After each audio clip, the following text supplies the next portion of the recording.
Thank you so much for joining us on this hot, toasty Tuesday to talk about how to become employee owned. Today, I'm going to walk you through a little bit about the Employee Ownership Association and a little bit more broadly about employee ownership.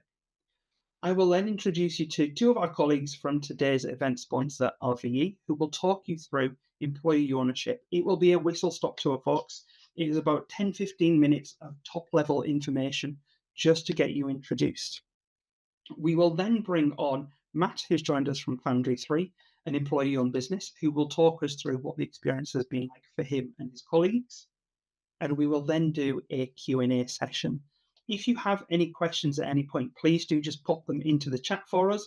We will make sure we pick those up and get those asked of our presenters and panelists.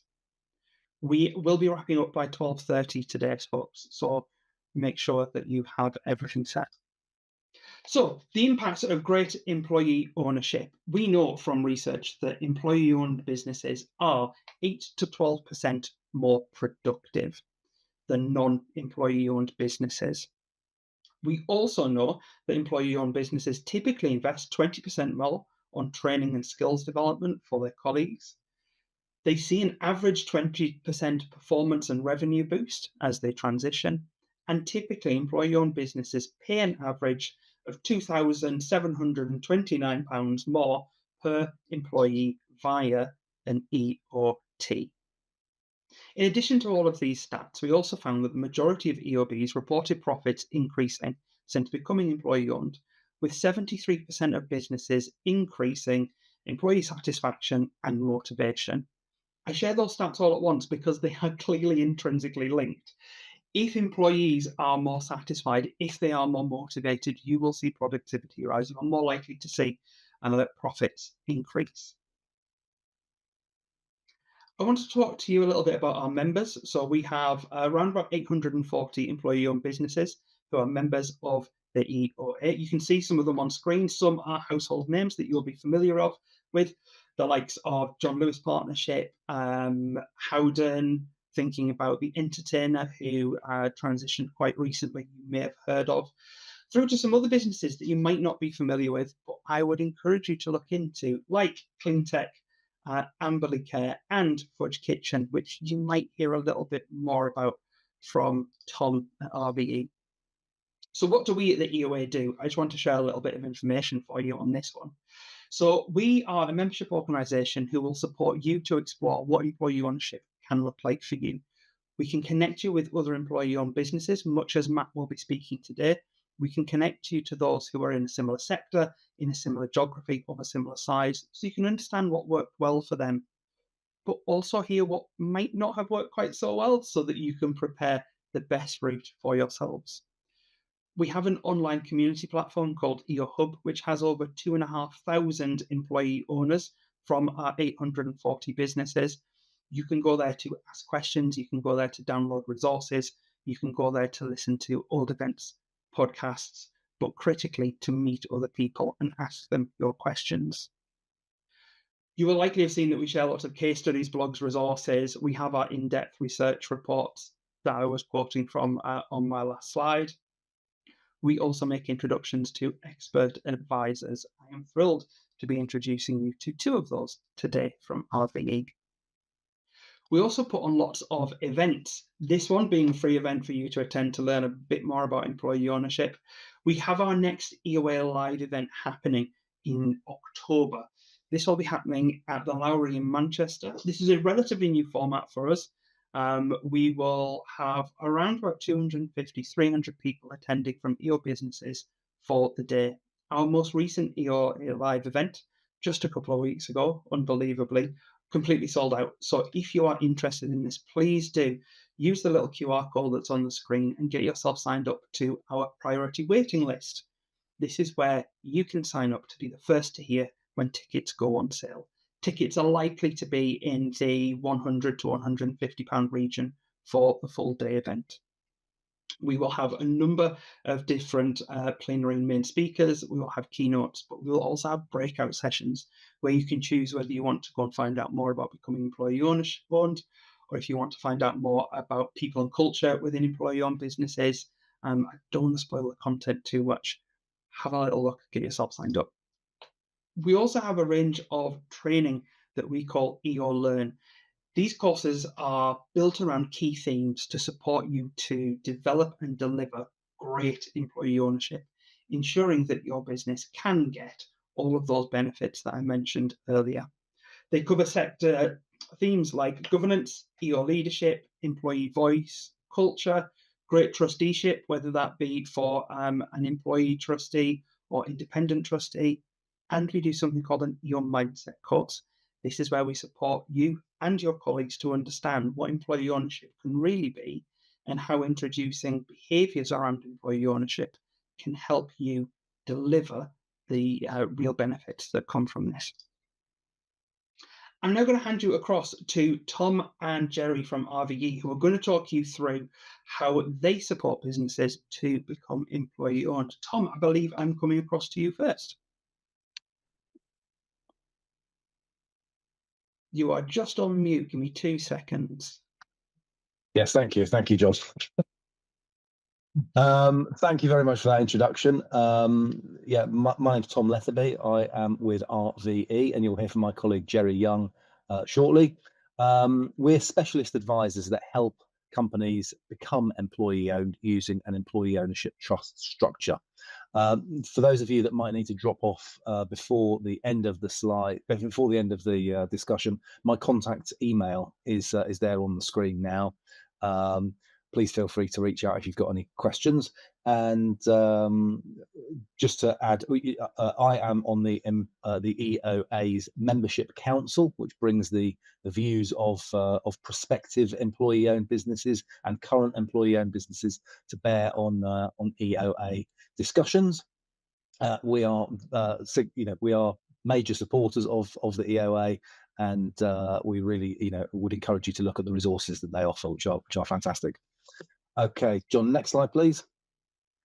So that's our small but perfectly formed team. The business was started in 2019 by Jerry and Mark there that you can see in the centre. We've advised on over 50 employee ownership trust sales, and another of we're corporate finance practitioners. So we do other pieces of corporate finance work, but employee ownership trust sales are our bread and butter, and they vary in size. The businesses vary enormously. We've delivered transactions for businesses that are worth just perhaps £1 million through to one of the largest ever EOT transactions at approaching £300 million.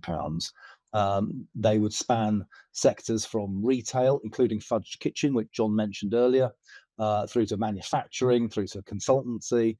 All types of professional service businesses tend to be very well adapted to EOT ownership. But that doesn't mean if you're not professional service, this structure does work well for all types of business. Okay, next slide, please, John. There you can go, a bit of a repeat of some of the names that John mentioned. The EO employee ownership has been in existence in the UK for well over 100 years. With the John Lewis Partnership was formed back in the 20s. The EOT structure was introduced through the 2014 budget, and it also and with that the productivity gains that employee ownership bring to the economy are seen by central government as part of the toolkit to address productivity within the UK. For whatever reason, it's been a long-standing bugbear of UK government that productivity in the UK, that output per worker that they try to measure, when you compare UK firms compared to our neighbours in France or in Germany, perhaps, for whatever reason, British workers don't tend to be as productive as our counterparts in Europe. Employee ownership is part of government's policy on how to narrow that gap, and so employee ownership, or an EOT structure, brings with it a couple of fairly significant tax benefits. And we'll touch on those later in the presentation. Next slide, please.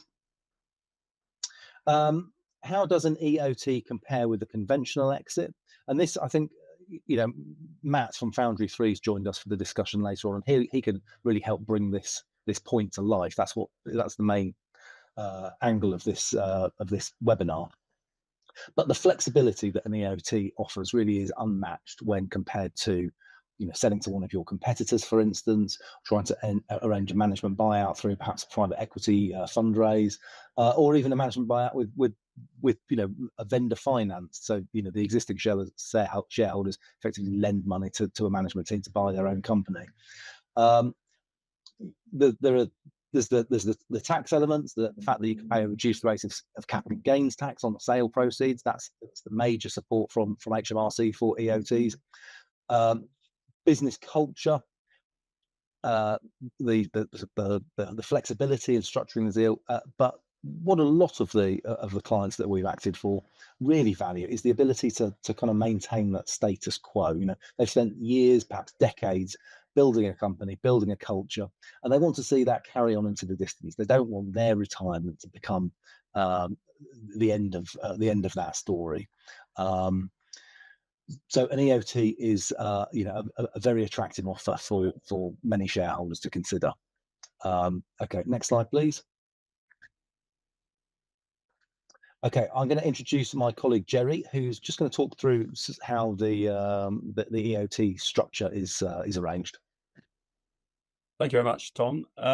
So, yes, this diagram sort of explains quite simply what happens when the founding shareholders or the controlling shareholders sell the company to an EOT.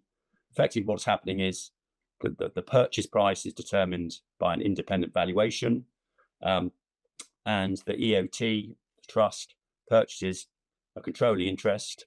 I mean, typically it's 100%, but deals have been done at 51%, 60%, 75%. But EOT must take control of the trading company.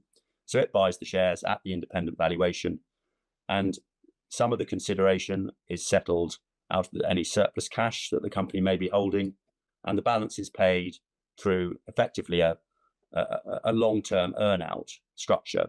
Typically, it might take 5 to 7 years for the EOT to pay the full sale price to the vendor shareholders who are shown in the yellow box there.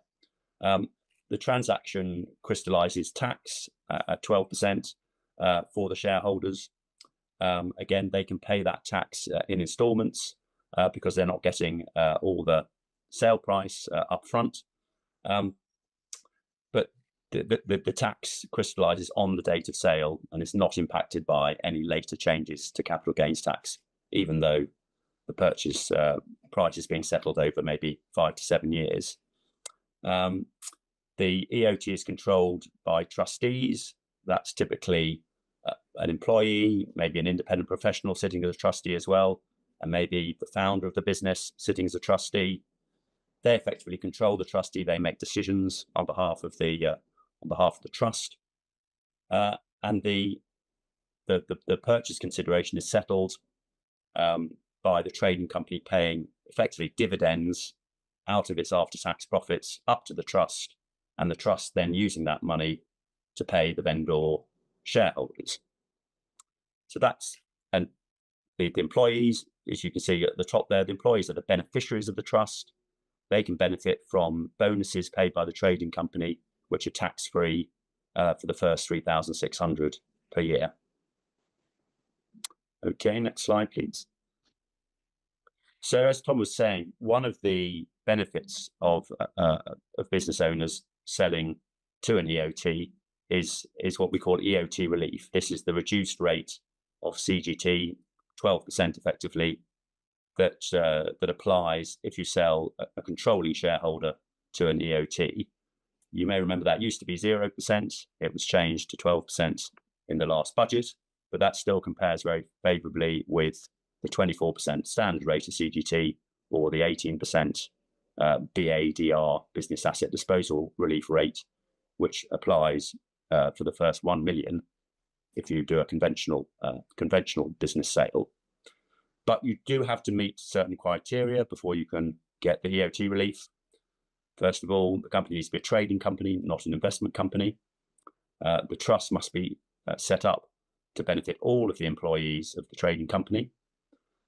The company must have not too many employees who already own significant stakes in the business, which is what we call the 40% rule.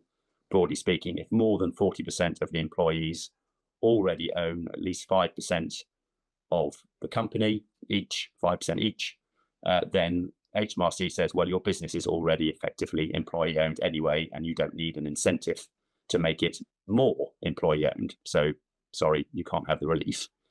The EOT must acquire at least 50%. As we've said, most deals are done at 100%, but the owner, the founder, could take a minority stake and sell 75%, for instance, and clearance. So before the transaction completes, the selling shareholders need to be clear and get a clearance from HMRC that they are selling their shares through a capital transaction, control is passing, they're selling at a fair market price, so that HMRC doesn't subsequently seek to classify the transaction as maybe a disguised dividend. You're using the profits of the trading company effectively to pay yourself a dividend. This is not a bona fide capital transaction. So those are the key conditions to get the reliefs. Thanks, Jerry. Okay, now, so one of the first questions a lot of our clients ask is how long does this take? And it sounds like quite a complicated process. You can see there we kind of break it down into 5 big sections.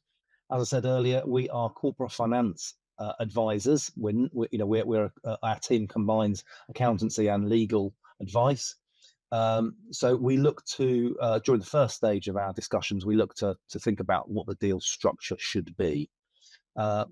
That means that do you sell 51%? Do you sell 100%? Do you have EMI schemes that are vesting that will create new shareholders? And also, how should that structure work going forward? Will there be, for instance, a new EMI scheme implemented, or what's going to happen with dividend policy in the future? We then undertake a valuation of the business.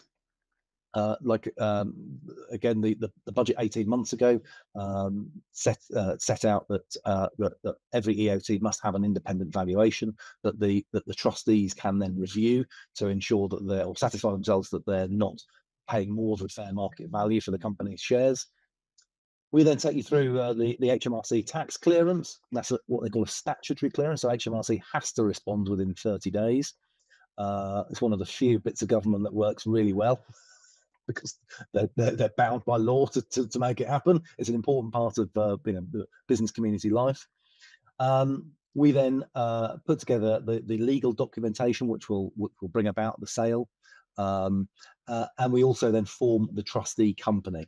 Just a little bit more about that. I mean, we're trying to do a condensed version of this, but the trustee directors. So this is a corporate trustee that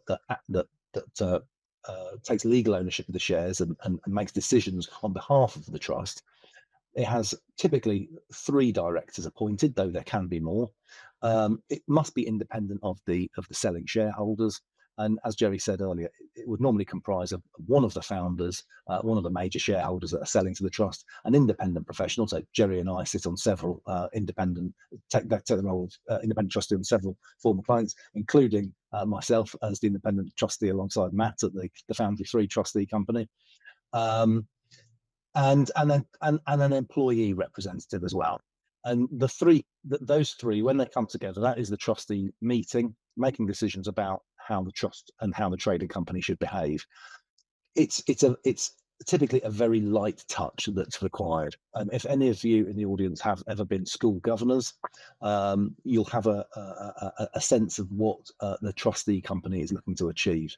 We're not experts in the trading company's activities, but what we're looking for is sensible and effective leadership, and supported by credible financial performance. And if the trust would only really sort of step up into action if it started seeing significant problems, like perhaps health events from senior directors within the trading company that may require their new directors to be appointed. Okay. It's not an extra level of compliance that the business is weighed down by.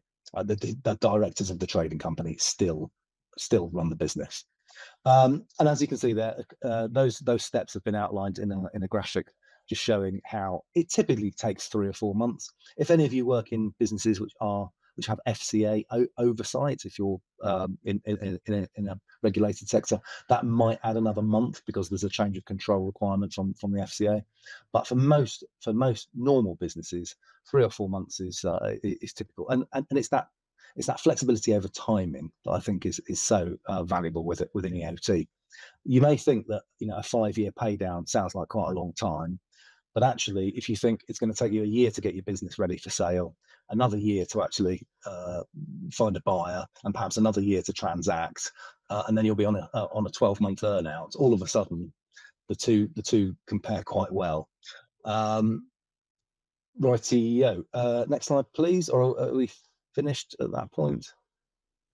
Oh, so sorry. Yeah, it's just this is looking a bit long in the tooth now, but Bayes Business School have done some great research into employee ownership, and as John said earlier, engagement, motivation, and well-being, supported by the biggest effect that I see in the companies where I'm the independent trustee is a reduction in staff turnover. If you're a business where you're seeing 10 or 20% of your workforce come and go each year, that's a huge drain on the business's resources, the cost of training, the cost of recruitment, and all of a sudden, with an employee-owned trust business, that typically that rotation of staff does fall quite significantly, and that really does drive business performance. So, like I said earlier, if you're thinking about a disposal, thinking about selling your company, or thinking about what the future holds, please do get in touch and ask for more details specifically about how an employee ownership trust might work for your company. Right, that's us done, I think, John. Let's get on to the exciting, the meat of the discussions. Great, thank you both so much. I am really excited to welcome not only Tom and Jerry, but also Matt Baker, who is a co-founder of Foundry 3. We're going to have a panel discussion now where I will shamelessly ask Matt a lot more questions than I probably do Jerry and Tom. I make no apology for that, Matt. Hopefully you are fully prepped for this. Just before we get into it, folks, let's chat. Please do make use of the Q&A function. Please do make use of the chat function. You should be able to see this down at the bottom of Zoom. If you have any questions or comments, please do pop them in there. I will make sure to get as many of those put to Matt, Jerry, and Tom as I possibly can. So, Matt, let's kick off with what I hope is the easiest question for you. Could you introduce yourself, but also give us a little bit of background on Foundry 3's journey through sale and into employee ownership? Of course, no problem. Hi, everyone. My name's Matt Baker. I'm one of the 2 co-founders of a healthcare communications agency called Foundry 3. So we first started the agency, we first opened our doors 8 years ago. So we still feel like a relatively young company, and 8 years has flown by really quickly. Our client base is basically, we work with some of the biggest pharmaceutical companies in the world. On 2 levels. One is educating healthcare professionals and patients about new and emerging science, and also making doctors aware of new products and therapies coming through. So real kind of specialist area, very kind of service led. We're a relatively small agency and team of people. So we became an EOT in October 2024. So that's just over a year and a half ago. My background, I've always worked in agencies, and I guess in the latter kind of decade, I've been involved an awful lot in helping to build agencies that have ultimately sold. So we've done a number of different transactions before, I guess, setting off on our own. Now, Alex and I, when we started Foundry 3, we knew this was going to be our final gig. We wanted this one to be ours, and we had lots of experience of helping to build agencies to sell, but we just knew we wanted this one to be different. The way we exited the business was going to be really important to us. Now, the truth was, at the beginning, we had no idea what that exit was going to be. We just knew that it wasn't going to be private equity or a trade sale, because we'd gone through that a number of times before. And we might cover it off later, or we might have some questions about it, but it's a harsh, a brutal world. And we didn't want that to be the ending of our of our last gig. So we very much stumbled into the world of EOT, and to say it was a perfect fit is probably the perfect words. As such, that we completed in 2 months. I know Tom's just outlined 4. We did it in 2. It was so right for us. The process was a piece of cake. We kept all the control we wanted. Due diligence was a piece of cake. Again, we've been through it before. I've seen people, taken to the edge on due diligence. And honestly, ours was done and dusted relatively quickly. Felt like we had a controllable earnout. Earnouts are things that rarely happen. If you speak to most people that sold their businesses, it's all about that first payment, because you'll struggle to find somebody that's also got their full earnout. So again, it's part of what we liked about this. Our valuation was great. When we knew this is how we wanted to end our careers and how we wanted to see our business that we'd suffered in the early days. We all know how hard it is. We knew that's how we wanted our business to kind of flourish and grow in the future. In terms of what's changed, you'll hear lots about it. Employee engagement, and we can talk about that probably in a bit more detail later. But it's off the scale. It's a completely different gig. And also, I think, we at the end of last year, so that is just over a year into it, we became in our sector the agency of the year. And I think if you wanted a very quick whistle stop tour of what some of the benefits could be, we've gone from being we were a good agency, we still are a good agency, we upped it to a different level to become agency of the year at the end of last year. And I think that's testament to the team, but also to the culture that we'd kind of fostered there. So that's a quick kind of whistle stop tour on who we are and our history. That's fantastic. Thank you, Matt. It's great to hear kind of how you came across employee ownership, how obvious it felt once you got to understand it, but also the speed at which you were able to progress through it. That speaks, I think, to 2 things. One, your preparation and your kind of understanding of it being strong enough, but also, and shamelessly, folks, I have to say, it comes down to RVE's ability to take businesses through this process really, really cleanly. I'm not to put too many words in your mouth, Matt, but I know that's a point that you've made previously. I would be really interested to know, having heard what you really wanted from this sale, what you didn't want. So you've mentioned that you've been through private equity deals previously, agency sales. When you started talking about exit and this being, as you said, your last gig, what were you actively trying to avoid based on your past experiences? It's a good question. As I said, the past experience, as I say, having been through it 3 or 4 times before, we were desperate to avoid private equity and holding companies.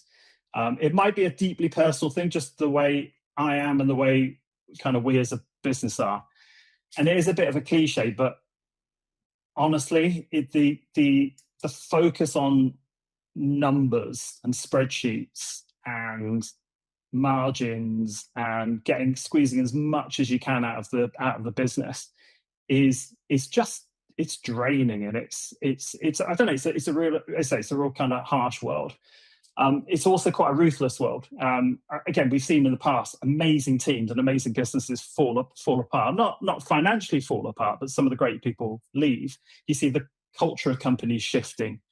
You see founders chewed up and spat out at the other end. I know I'm painting a dim picture, but I've seen it. We've lived through it, and we knew we didn't want that to be, as I said, the end of our gig.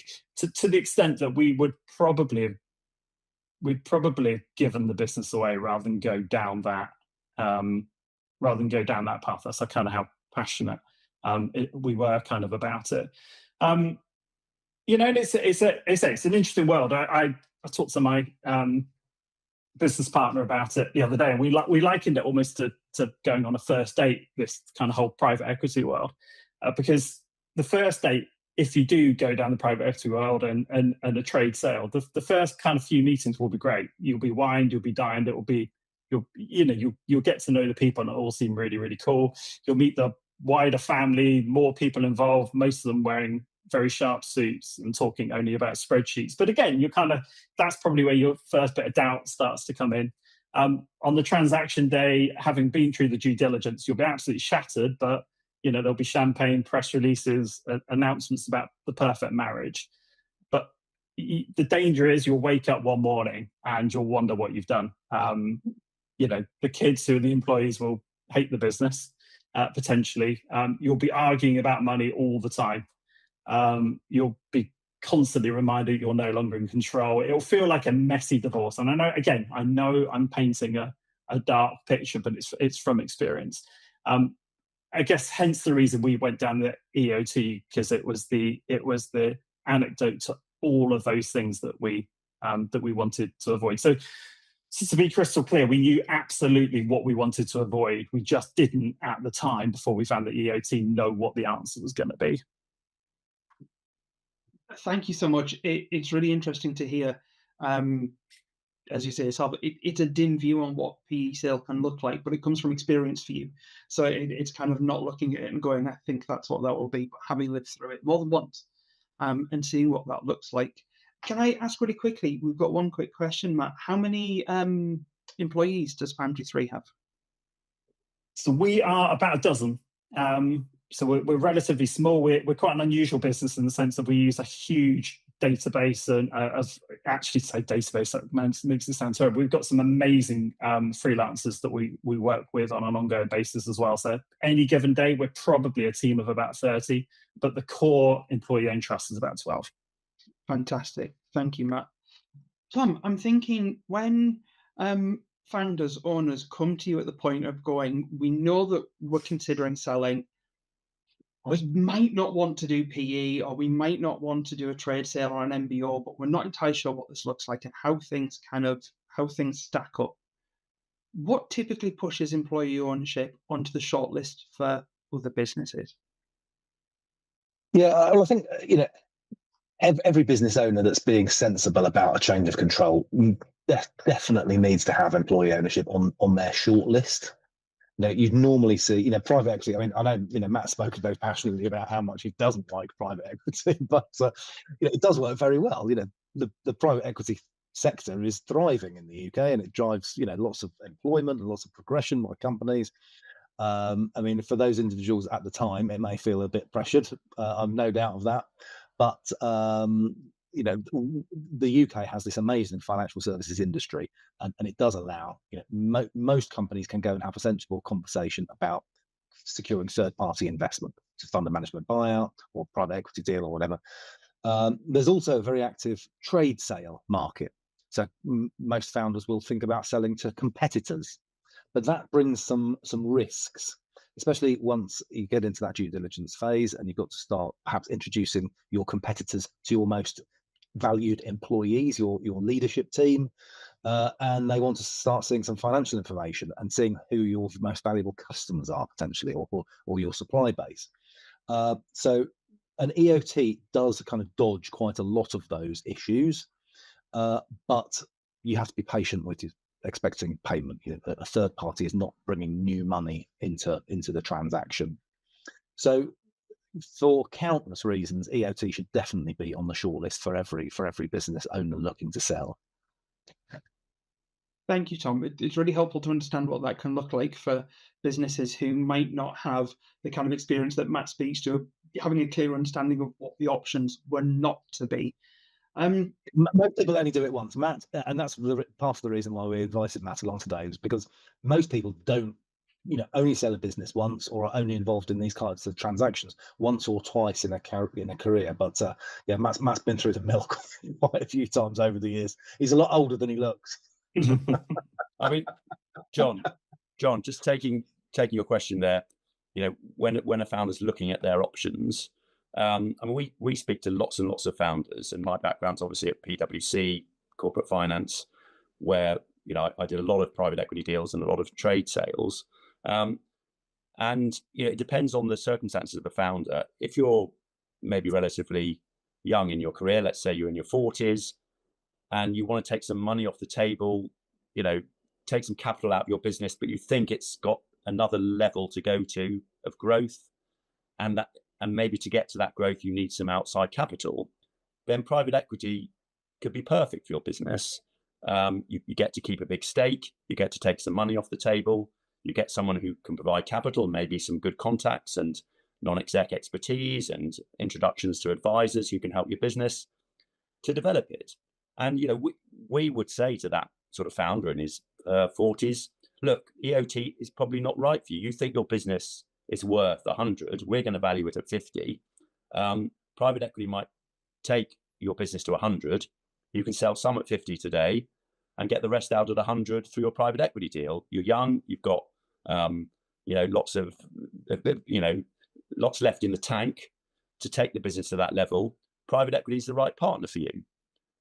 So because we have a corporate finance background, we talk to founders about what is the right exit, and we don't always say EOT. The problem has been historically, we say EOT, so what's that? No one's ever heard of it, but obviously there's a lot better education now. So we put EOT on the table where sometimes founders have never heard of EOT as an exit route, but it's not necessarily the right thing for the business. I think it works best. Cash generative business, maybe a founder who thinks they've taken the business to sort of steady state. There isn't a huge amount of doubling, trebling of the business to go for, and someone who's looking for maybe a 5-year wind down to an ultimate retirement. Although the great thing about EOT is you don't have to retire when you sell your business, or a couple of years after you sell your business, once your earn-out's been done, you can retire at your own pace, subject to the trustees obviously thinking you're useful to the business. So that's when it works well. But EOTs are a great form of exit. They're not always the right solution, but for a lot of small companies, it definitely is the right solution for all the reasons that Matt outlined there. And I completely hear you, Jerry, on an EOT having to be one of the options. So that's one of the things that, as you say, historically hasn't always happened, or that folks are not aware of. And being able to balance it very clearly against the other options is really important. Right. You raised another couple of points that I'm actually going to pick up a little bit later on, particularly around valuation. I want to come back to that one. But I guess, Matt, I think to come back to you, you said that you stumbled into employee ownership and moved from interest to action and sale in an incredibly short amount of time. What made the decision feel so clear for you?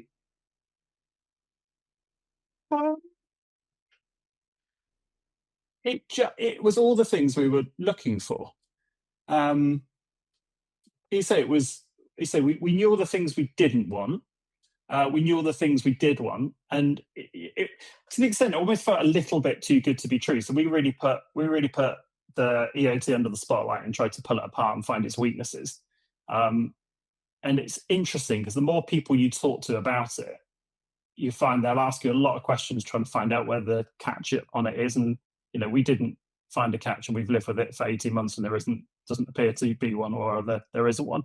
But it's an interesting one. So we knew it felt too good to be true for us. It was perfect for our business. It was absolutely what we were looking for. We put it under the spotlight and tried to work out where its flaws were. But for us as a business, for us culturally as a fit, me given my experience where I was in my career, it was perfect. And I guess the next natural question from that is once it felt like absolutely the right fit and it made perfect sense for you, how do you go about choosing your advisors? Now, spoiler alert here, folks. Matt decided to work with Jerry and Tom. Hopefully that's not a surprise to anybody right at this point in the conversation. But when we first spoke, Matt, you said that it was really important to you that you found specialist employee ownership support. Why did it feel essential for you to find your specialists to help you with this? Yeah, it was, as I say, it was for us, it was a whole new world. Now, the reality of it is we're a relatively small business. We don't have a financial director in the business. So this was falling onto our shoulders, onto my shoulders, and also onto Alex, my business partners as well. So, we needed to learn fast, but probably most importantly, we needed to find people we could trust. We initially explored, we talked to our accountants to see if they could help us. We looked at some kind of generalists. I ended up watching a really good video on YouTube that actually Tom was talking about EOTs, and it was a really good way of kind of clarifying all the things I thought I knew about about EOT. So that kind of sparked me to get in contact with Tom, and Tom knows this. We were speaking to 3 companies all at the same time, but honestly, we love Tom. Tom was great, a cultural fit for us. The chemistry was there, which is really important. We loved the fact that these guys could handle the legals and the accountancy, because that lifted a massive burden from us. We did this in 2 months, but there's still bits of paper that need to be moving about. But knowing we could have the legals and the accountancy bit tied up together was really, really good.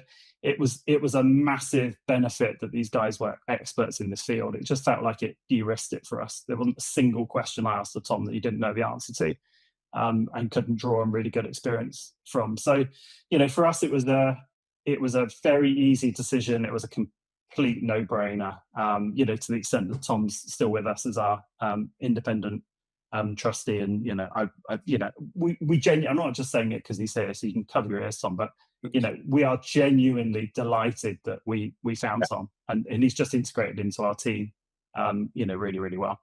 Yeah. Well, look, thanks, Matt. I really appreciate the vote of confidence there. I mean, you were a very easy client to work with, and not having an internal finance director and having a third party produce your financial reporting actually made it super straightforward. Very, very good financial reporting records were kept. The RVE, we are an unusual team in having accountants and lawyers in the same company. It's a bit of a rarity. I don't quite know why, but an EOT is heavy on the numbers and heavy on the legals. So having that integrated service that we offer means that we can move at pace where we need to. And other areas that you really specialise in, Tom, this is a question for you, Matt. I realised I was going to use one name and then come to another one, is around valuation, right? So, Matt, that you decided on employee ownership, you decided on RVE as those who will help you run through this. One of the next big questions is, what's the number? Now, I'm not asking what the number is, but valuation can often be a sticking point. What reassured you that employee ownership didn't mean compromising on value or on the ultimate valuation? I mean, for us, it was really easy because we've done this enough times, and in our previous roles of being acquired and being part of PE, we've also done a number of acquisitions of other agencies as well. So we knew damn well what the multiple range was for ourselves. So that for us, the valuation, we had a number written down on a bit of paper as the kind of, we won't do it if it goes below this one. And we had an upper number, and we were delighted with the valuation. It was a fair valuation, but it was a good valuation. So honestly, the valuation and the valuation process was an absolute piece of cake. Again, we got good accountants we work with. We had all the paperwork to hand, everything we needed. But we knew what we were worth. It was a good, quick, fair valuation. Honestly, it was a piece of cake. Yeah, I think we found some quite nice. We had a look at some comparable deals that were public. We really liked. I mean, Foundry 3's, like Matt said, it's a young business and it's still on a growth curve, and we see a lot of scope. Pharmaceutical trade in the UK is strong. There's lots of growth opportunities for the business going forward, and the valuation reflects that. And the market reflects that for these types of businesses. I think, Tom, you touched on it there around how important it can be to make sure that the valuation feels fair. Jerry, how do you approach valuation to ensure that it's fair for both the exiting shareholders, but also the employees that will be taking on payment? I mean, we say to founders quite often, look, selling to an EOT is a special type of sale because all the money that you're going to be paid when you sell your shares is going to be funded by the trading company. Some of it might be upfront from profits you haven't distributed to yourselves historically, but the vast majority of the sale price is going to come from your future profits. Now, if you start banging the table and tell us my company's worth the 12 times multiple, even though you haven't grown for the last 3 years, and you give us a set of projections, which may be a hockey stick and a bit fantastical, again, given you haven't grown in the last 3 years, the money to pay that 12 times multiple that's coming out of the future profits is going to take 20 years, because you're going to be paying out of after-tax profits. I mean, multiples are typically done on EBITDA or EBIT. This is pre-tax profits. So if the business isn't growing and you're selling on a 12 times multiple, it might take 20 years for the EOT to pay you what you've sold your company for, which is totally self-defeating. Take an earn-out that lasts 20 years is ridiculous. And the employees will have to wait 20 years to get proper equity in the business. The whole thing doesn't work. So you've got to be realistic about valuation. And obviously, there's actually now a statutory requirement, well, for the EOT relief requirement, that the valuation has to be independent, and the trustees have had to take reasonable measures to make sure that they're not overpaying. So yes, we look at comparable deals. We also look at the model based on, some realistic maybe projections that we've prepared, as well as the management projections. How long is it going to take to pay down the sale price? If it takes more than 10 years, no purchaser would typically, no private equity or trade buyer would have a 10-year payback period on a steady state business. That's not realistic. So we are, I don't think we've ever fallen out with a founder about a valuation. They can see the process that we're doing is evidence-based, and that we're professional in our approach, and they understand the trustees have an obligation not to overpay. The founders often say to us as well, hang on, I have to wait 5 to 8 years to get my money, and I'm not getting interest typically on that money. If my mate Joe has sold for a 6 times multiple to a trade buyer, I should be getting an 8 times multiple, because I'm having to wait for my money, and he hasn't had to wait for his money. But the quid pro quo is you get a relief, you get a lower rate of tax, and the earn-out structure, you wouldn't say in control of your earn-out, but you haven't surrendered control of the business to a private equity buyer or a trade buyer, and you missed your target in the first 12 months, you've lost your earn-out, your extra bit of value that you would have got in your earn-out. Whereas in an EOT structure, if you've had one bad year, well, you might have to wait. You might get paid in 7 years rather than 6, because you had one bad year. Okay, but you don't lose that extra bit of value through the earn-out mechanism. So there are pluses and minuses. And I think by explaining in the round to the founders, look, this is a fair price. There are some pluses and some minuses in this structure, but in the round, I think founders appreciate that this is a good overall deal, and it doesn't pay to be greedy. It's a bit self-defeating, really. We also, John, sometimes see sectors which are a little bit hot. So last year we acted for a veterinary practice, and that sector is just being, well, actually, for the last 4 or 5 years has been heavily consolidated through private equity roll-up vehicles. It has hit a bit of a buffers, actually. So I don't know if anyone's in the audience that would like to ask any specific questions about the veterinary industry, but Pause for Thought was a report that came out from the Markets and Competition Authority just after Christmas, and so there is definitely a bit of a wait and see approach within the veterinary practice business. But we acted for a vet's business. We couldn't an EOT could not afford to match market pricing, and the founders were comfortable with that. They wanted. This was a retirement play for them. They wanted the business to carry on serving their local community and providing great employee opportunities in the culture and style that they had set the business up in. So there are various reasons why founders might take certain actions, but an EOT, like Jerry said, if an EOT can't afford the business, then you have to think about another option to sell it. We're very much speaking at one end of the spectrum here as well. I think it's worth flagging for folks who are on the call that some founders will sell their business for less than market value because they really rate the value of being able to hand ownership across to one of our members phrased it as the people who help build the business, or those who kind of have stewarded the business so far and should do in the future. And I think it's just worth acknowledging that the EOT structure gives space for that. So if you are considering selling it under market value, there are ways that that could benefit in terms of being able to reduce the deferred payment time or bringing things down. There's a question here from Nick I just want to ask quickly. Is getting just one valuation sufficient from an EOT perspective? Yeah, well, I think, in a conventional process, when you're selling your company, you've got a buyer who, is negotiating hard for their own position. They typically want to pay the lowest price, obviously, and you've got a seller, they're negotiating for their own interest. They want to get a higher price.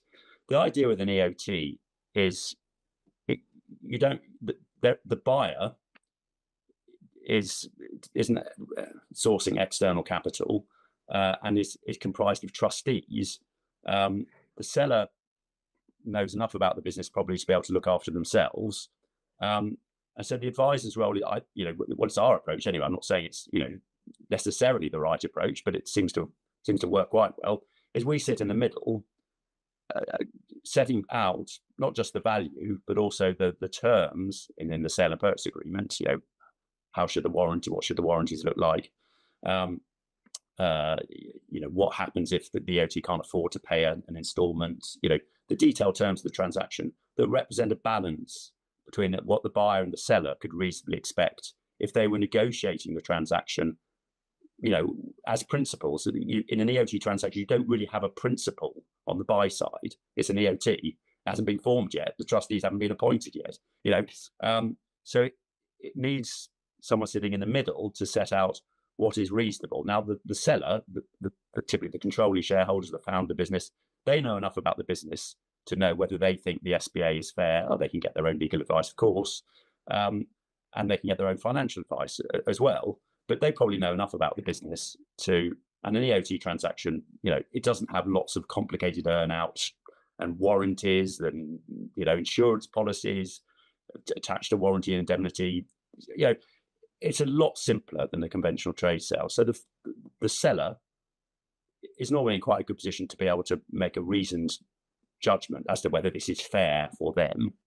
And the EOT obviously is the one that, as the buyer, needs to be able to rely on something. So, if we do a valuation, the trustee, we think it's a fair valuation which represents buyer and seller's interests. The trustee has access to our valuation, can rely on it. They can sue us if we've got it wrong. So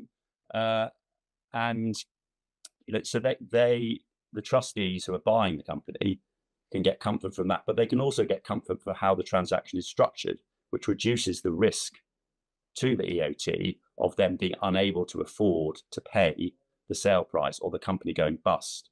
So it's structured in a way that protects the EOT as well as offering a fair price. Now, in an ideal world, maybe, on bigger transactions, we have seen the trustee taking their own separate advice, particularly separate legal advice, and the sellers taking their own separate advice, often legal advice. So on a big transaction, maybe with a big complicated transaction with minority shareholders, you might have advisors to all parties because there are enough complicating factors that it warrants that.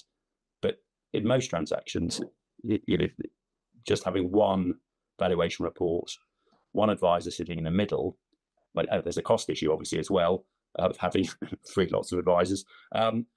It seems to work well and seems to protect the interests of the various parties adequately. Great, thank you very much for that, Jerry. Nick, I hope that helps to answer your question.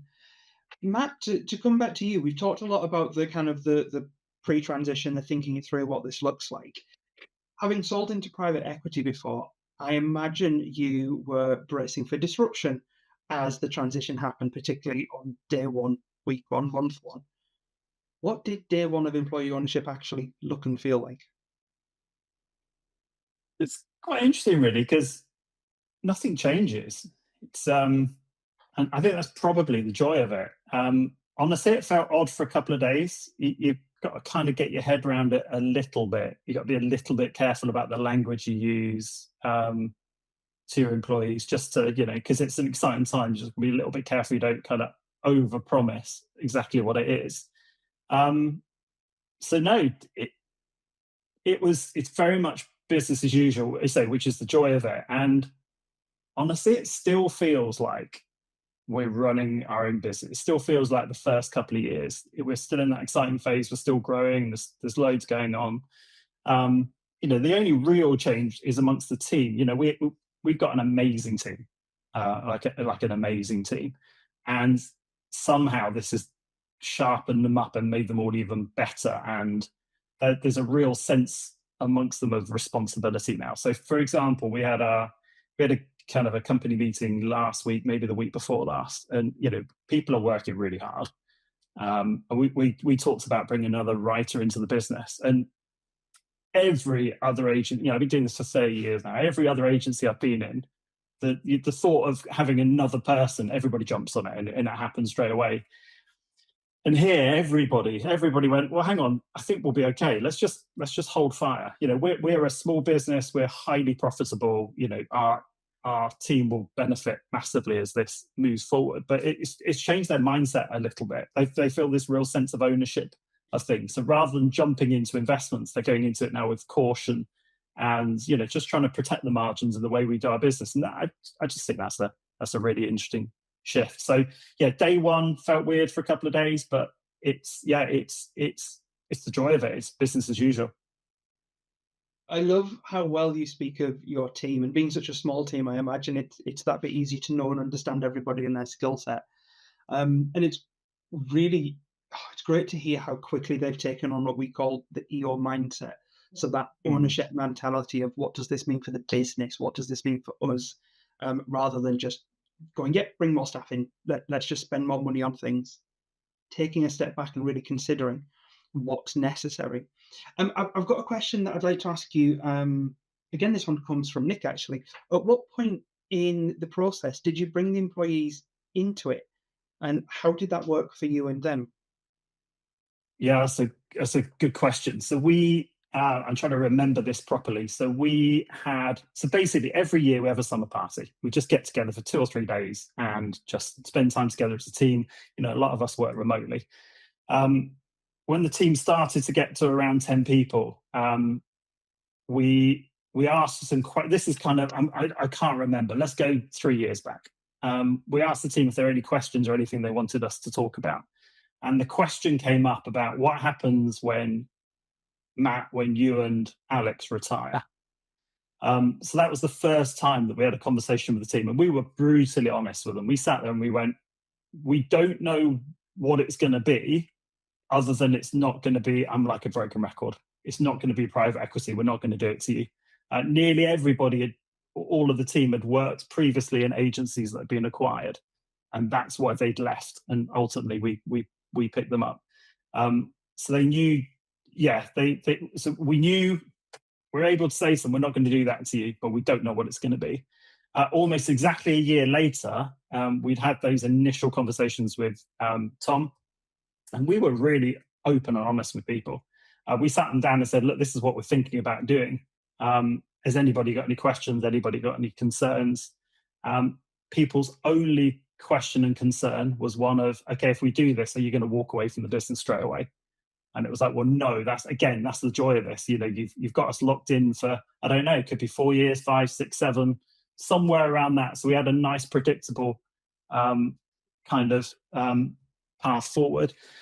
And then so our thought process we were really open about. The transaction we were really, really open about. The day everybody knew when it was going to happen, and the day it did happen, we all got together, had a drink. We asked Tom to come along and answer any questions we had. And we deliberately were open and transparent, and I'm really glad we were. It's great to hear how well that worked for you. And again, not surprising the way you speak about it being such a great team, and a relatively small, tight-knit team. Tom, I wonder if it's worth, I'm going to come to you and just ask what that can look like for larger businesses where they might have multiple sites, people spread across the country. What can it look like for bringing employees into understanding what's happening? Yeah, so We see it pretty regularly in companies where founders, particularly where founders are getting a bit older. There is always, even if they're not parties to the conversation, there is always a discussion about what happens next. Are we going to get sold? Are our jobs going to be relocated to London or Manchester or Edinburgh? So I think the opportunity to talk about employee ownership, as soon as you've had a discussion with Jerry and I, or whoever you choose to be your advisor, we, particularly for senior leadership, we would encourage you to have a fairly transparent discussion about your thoughts about employee ownership and whether they're prepared to support something like this, and hopefully excited by the opportunity to, in the future, for them anyway, to lead an employee-owned business. Where we have large teams, perhaps spread out over the country, these sorts of Zoom and Teams and things, people are very comfortable with those sorts of events. It's lovely at the point of completion to try and get everyone in the same room and have a glass of champagne and a piece of cake. That's one of the highlights of my working year, is the half a dozen times that I get to stand in front of a team and see, especially perhaps for junior members of staff, to kind of really ask some questions and understand, oh my God, we are going to be indirectly through the trust, but the harder we work, we are going to get paid a lot more money, and that's the truth. We've seen businesses where people might get their entire salary paid out in bonus once that financial freedom day has been met. So it's hugely incentivizing for the team to understand what this employee ownership trust is going to mean for the business long term. So communication of that. I mean, you don't want to get yourself tied in a knot. So like I said to begin with, once you're kind of 95% sure that this is the right path for you, then I'd talk about it very openly with initially senior leaders and then the wider team. I do see, actually, there is a question that kind of relates to this. A guy called James has asked about. Perfect, Tom. I was going to segue. I'm going to jump it. Perfect. I was going to segue us into that because it ties up quite nicely with the question that I had for Matt as well around succession. So if you don't mind, I'll come to Matt first, and then go far away. Just thinking about Matt, we've talked about employees. A common anxiety that founders have is succession. James, the question that you've asked is, did any of your successors leaders have ownership ambition? Matt, do you need a fully formed leadership plan, succession plan, before moving into employee ownership? What did it look like for you? You probably don't, but we were lucky because we did. In the sense of we very much set ourselves up. Part of our differentiation in our marketplace is that we've got a really senior experienced team that lead our clients, to solve their problems. So we've naturally got we've got a whole group of leaders there, but we've got one person in particular who is you can just see how this is going to dovetail in with their career path moving forward. So for us, it's been very easy. But also the other good thing is that we've got somewhere between 4 and 7 years to train that person up. Honestly, they could do it now, but we've got enough time also to kind of handhold them. And truth is, I think we'll probably still be there after our money's all been taken out. Because why wouldn't you be? Certainly for probably a couple of days a week. But again, that's the joy of the EOT. I think probably one of the other things. It's and this probably answers the question a little bit. As with any group of people, some people are going to be happy doing what they're doing. Other people will have ambitions one day to run their own agency. And I think this possibly for quite a let's be honest. I knew after 2 months into my career as a junior account exec, I knew I wanted to run my own business one day, and that's just something I wanted to do. A lot of people are interested in doing that, but they're worried about the financial stability of it. They might not be as risk taking as that. I think EOT is a perfect environment because you'll get to run your own gig, but you're doing it within the financial. A much more financially secure environment.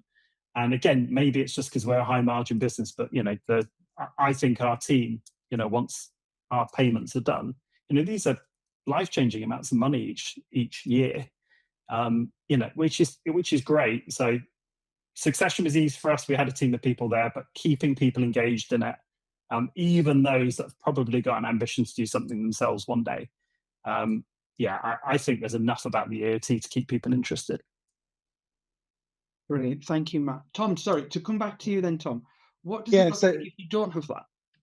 Well, so there's a risk. We've never actually encountered it, but there is, a kind of theoretical risk, and we think, tread lightly when you talk to your leadership team about employee ownership, just in case they are hatching in the background a management buyout, and they are spending their weekends and evenings talking to investors, trying to raise the money to buy their business, to buy their employer from you as the shareholder. We've never encountered that situation, but it is, it could happen. Employee ownership is a particular type of ownership. It won't allow leaders to build equity value in the companies that they work for. And so it's not suitable for every manager. If they've got that burning ambition to build something of their own and own it outright, well, fine, go off and take that risk and, eat baked beans on toast for the next 6 months and be lucky and do a great job. And then come and talk to us when you want to sell it to an EOT. But for leaders that are, embedded into organizations that love what they do, they love working with their colleagues, this is a great way, without having to put money on the table, without having to offer personal guarantees. It's a way for them to lead a business and have a kind of an equivalent kind of see-through ownership, and we can talk about. I mean, that's probably too detailed for this conversation, but we can kind of give them the effect of equity ownership, but they don't have shares to sell eventually when they come to retire. That's the downside for those individuals. We did have one EOT transaction where the two founders had basically promised the two senior managers below them that they could buy the company, through a sort of an earn-out type structure, so that the managers weren't having to put up, significant amounts of capital themselves or raise capital themselves to buy the business. And then the two founders had spoken to a friend who we'd advised, who'd done an EOT, and said, why didn't you have a think about an EOT rather than this, what we call the VIMBO, vendor-initiated management buyout, which is an MBO with no real money being paid up front. Why don't you look at the EOT? And obviously the founders had to deal with a slightly disappointed management team who thought they would be able to buy the business and pay for it, over a number of years out of future profits. Whereas now they've been told, no, you can still, work in the business, but you won't be owning it. And we created a structure where those two managers, who are obviously going to be taking on, because the two founders wanted to retire quite soon after the transaction. So those two managers were taking on a lot more responsibility, and it was fair enough that they should have a package which reflected that additional responsibility and workload. And so we designed a profit share scheme where those two managers would get 20% of the profits for stepping up into this role. 80% of the profits, as it were going to be used to pay off the founders through the EOT structure. And we also put in place an EMI scheme, which would vest when the founders have been paid out in year, 6 or 7. And then those senior managers could have a small stake, maybe 10% each, as well as the profit share that would continue. So, it's not, as it were, as good, in inverted commas, as owning your own business 50-50 if you were the senior manager, but it's a lot less risky than doing that. And it's a transaction which removes some of the tension between managers and founders. Managers want to buy it for a cheap price. Founders want to keep control during the earn-out process. And the EOT just smooths that tension, but keeps some of the benefits of that VIMBO, as we call it, VIMBO type structure. So, that's partly what we do as corporate finance advisors. We hopefully can think creatively about a structure that will work for the stakeholders and make sure a deal happens. Thank you, Jerry. It's great, I think, for folks to be able to understand the flexibility that's here. We are not talking about necessarily 100% EOT with no options to create kind of shares or remuneration for your senior leadership team in the way that you might want to. But while we're on some of this detail, I just want to really quickly, we've got a question here that gets us straight down to brass tacks. What are the cost implications in putting an EOT in place? Shall I take that one? Tom? Yeah, having so. Yeah. So, I mean, Matt will know from his previous corporate experience, if you sell a company through a conventional process, you'll be paying a financial advisor and probably a lawyer separately to manage it. There'll be an element of fixed fee and an element of contingent fee when the deal happens.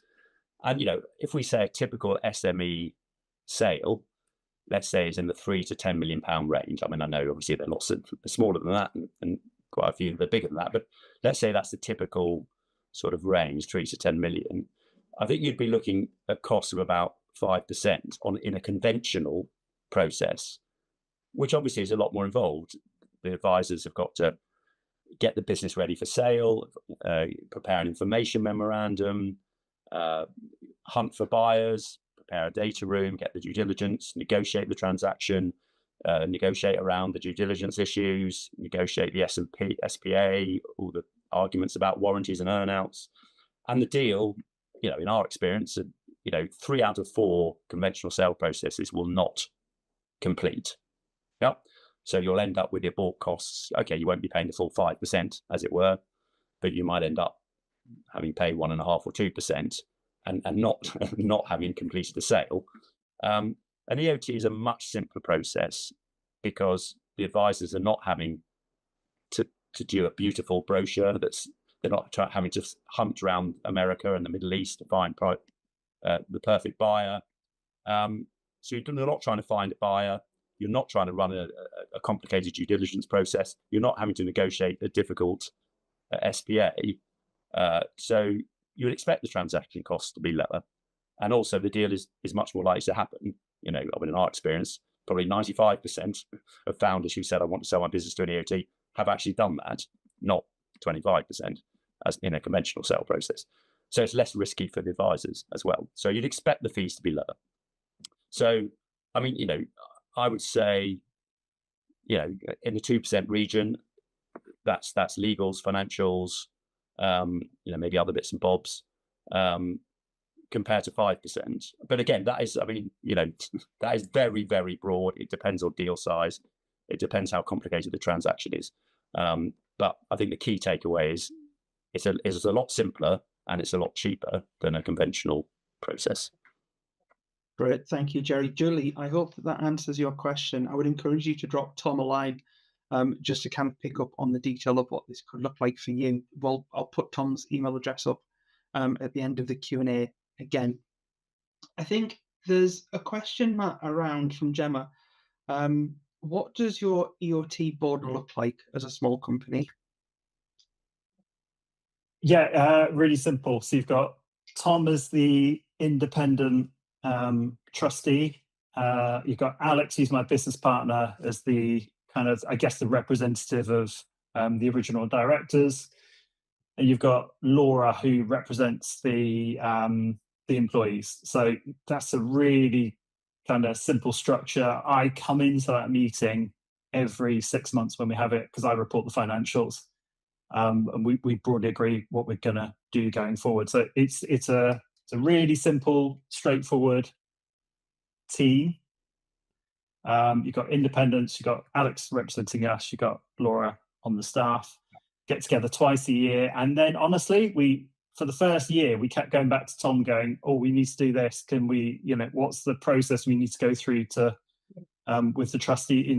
Almost every single time Tom's like, make the decision for the business. It's fine. That's not the trustees do not need to get involved in that. So we set ourselves, general rule. If there's, if we need to make a big investment decision, clearly we need to go to the trustees. But honestly, we're just running the business on a kind of a everyday normal way of doing things.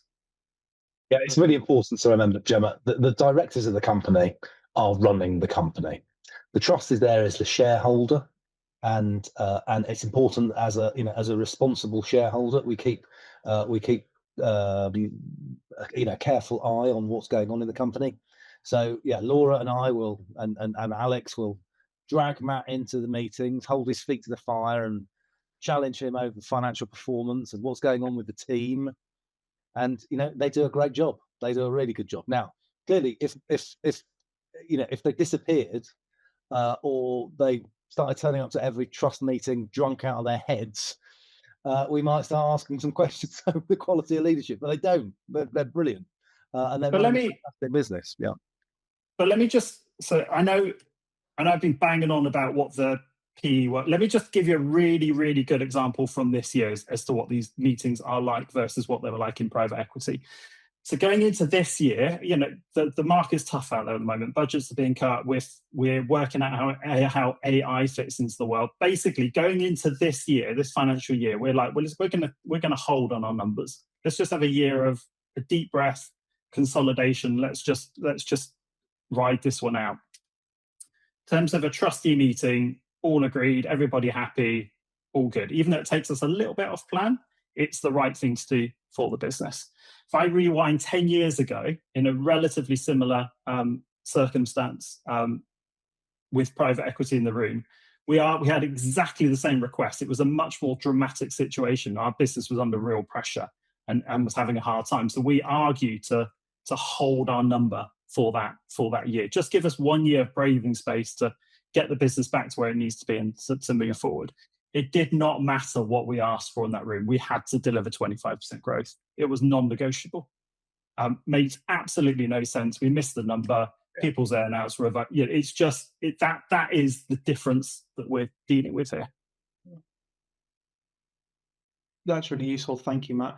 I think I'd like to follow up that question with one from Tanya around, have you found it challenging to move from being an owner-founder into that new role of being one of many employee owners during that longer buyout period? And how did you formalize the role? What does that look like?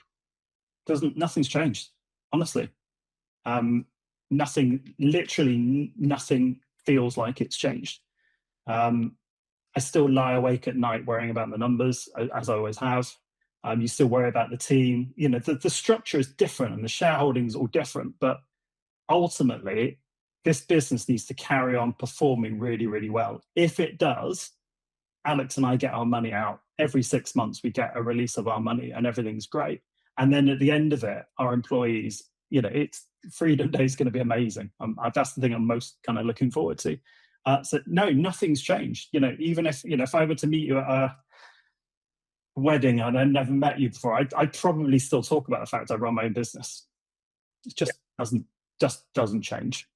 I know Laura and I were sat on an aeroplane the other day and we made a joke about HR, and I was like, technically, Laura, you're the boss in this relationship now. That's the way it is. But it just doesn't. You have to kind of work out the technicalities of it, because it doesn't. The team still look to Alex and I for direction. We ultimately kind of feels like we still need to make the decisions. We've just got this new mechanism in place for big decisions, but it's honestly business as usual. If I can just add a little bit of colour, for businesses which only have one director, if I'm the independent trustee, I will see that as a risk to effective leadership. People do get hit by buses, people do have health events, and one director, one person who can speak to the bank is clearly a risk. So I would normally ask for someone else to be made a legal director of the company at some point, perhaps in the first 12 months after EOT ownership.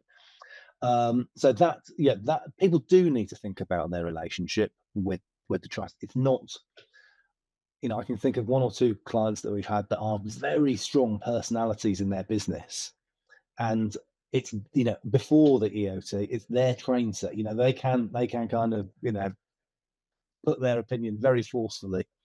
I would like them to change their style if that is how they lead.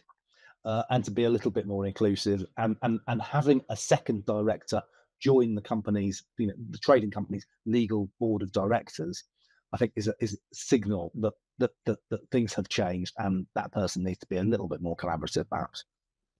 That's not the case of Matt and Alex. They've always been. Cheers, Tom. Thank you for giving that kind of colour for what it can look like for other businesses. I would also say, Tanya, we at the EOA have, I mentioned EO Hub, our community platform. In there, we have specific communities for different groups of people, and we have a closed community that is just for sellers founders. And it is a space to ask exactly these questions, to talk through what it looks and feels like to sell a business into employee ownership, what that can look like, both in terms of the numbers and the technical aspects, but also on that personal shift of becoming a founder seller and moving into being an owner, whatever that structure might look like for you. So I would suggest looking at that group. If you're not a member already, please drop us a line and I can send you through the details. Matt, we probably have time for one more question.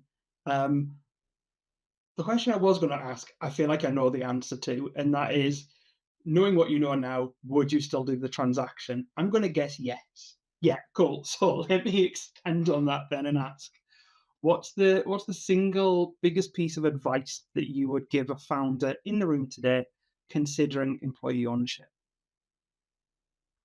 Gosh, there's probably a few things, and I know that's not answering your question, but just picking up on some of the, so okay, if I had to give some advice, I'd say know your number. It's not hard in the sense of there's good access to information. So know your number, because I think that'll help you through the valuation, but also help you to make a good decision. So what I mean by that is know your number in terms of what your company's valued at, but also what do you personally need out of this? And that's what Alex and I have done right from the beginning of going down this EOT. It's like, actually, do you know what? As long as we can get X out of this, that'll be cool. Because you can, if you're not careful, you can chase money. You can chase money, and you don't always have to do that. So know your number from a valuation point of view, but also from a sanity point of view.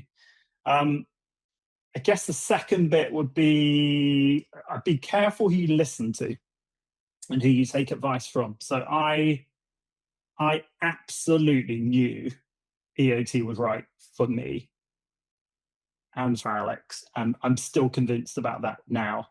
The only one of the people that I took some advice from was somebody I used to work with, who we'd done private equity deals together in the past, and his exact words were, "You would be absolutely crazy going down the EOT route." And that is because that individual has only ever grown up in a world of private equity and flipping businesses and chasing massive growth. So you have got to be I'm really glad I didn't take that advice and I made my own decision. So I guess my second bit would be just be careful you listen to. Just again, if you know your number, you know what you want to do, I think you'll make the right decision. And then honestly, probably for us, the most important decision we made once we decided to do it was to find a great advisor. Honestly, Tom and the guys at RVE, they are superb. And it does make life significantly easier, because when you're going to try and do this when you're really, really busy. So if you ever go down a trade sale or private equity, due diligence is awful. It's really, really hard work, and it'll suck up so much of your time. And then all the it will basically be a massive disruptor for you personally, and potentially for your business. We went down the EOT route, which was significantly easier, but at the same time, just a simple decision like putting the finance and the accountancy together, we just made it so much easier. You still have to go and get everything in order, and there's paperwork to be done. But okay, so if I had to give one single piece of advice, find yourself a really good advisor that's gonna that you've got chemistry with, and it's gonna make it happen. Fantastic, thank you, Matt. Tom, Jerry, we have 2 minutes if you have one single piece of advice that you would share. Well, the elephant in the room is, for those people that are tuning into this, that have been thinking about EOT perhaps for the last 12 months, they think they've missed the boat. The last budget introduced capital gains tax at half the rate, half the standard rate, 24%, so 12%, as Jerry was talking about earlier. You've not. I mean, tax policy changes all the time. 12% is still, I think, from our perspective, still the best game in town. Full rate 24%, the ADR even at 18%, but that's capped at £60,000 worth of savings. So EOT is definitely still worth looking at, and we think offers so many other benefits that it's still a small price to pay. Tom, I do this at full rates. There you go. Yeah, Ringing endorsement. No, but I would without hesitation. This was never about this is not about the tax. It's about how you want to exit your business. So, yeah. Sorry, I completely interrupted you, but I think it's really important. No. I think that feels like a wonderful note to wrap up on. Thank you very much, Jerry. Are you happy for me to wrap there, or do you have one? Yeah, I think I just endorse what Matt says. Obviously, accountants like me, financial people, we tend to focus on the numbers, talk about tax, talk about the benefits of trade sale versus EOT, just in terms of hard numbers. But it's about the package. If you're a founder of a business looking to exit, it's not just about the money and the tax savings or that. It's, does this ease myself into retirement? Can I walk into the pub with my head held high, knowing I've looked after the people who help grow my business? All the other things that Matt's brought out. And, founders need to, hopefully part of our role is, yes, to do the financial analysis, but also to bring out what the intangible pluses and minuses are of going down the EOT route.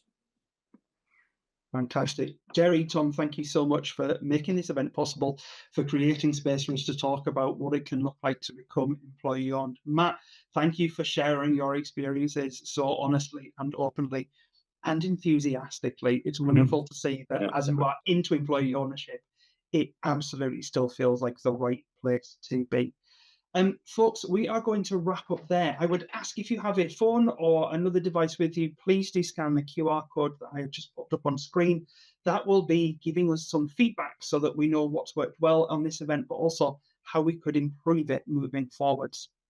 I've also popped Tom's contact details on there, so if you would like to get in touch with RVE, please do drop Tom a line. Matt has very kindly also offered, if anybody would like a conversation just with him around his experience, what he and Alex have seen in employee ownership, please do drop him a line. And then finally, I've popped our email address on the bottom if you would like to get in touch with us for resources, for future events, or indeed to find out anything more about what we do. Please do drop us a line at membership@employeeownership.co.uk.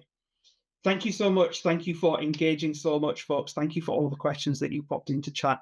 I hope that you have found this incredibly useful. With 30 seconds to spare, go and find somewhere cool to spend your afternoon. Thank you so much, folks. Take care. Thank you, everyone. Thanks, John. Thanks, Matt. Cheers.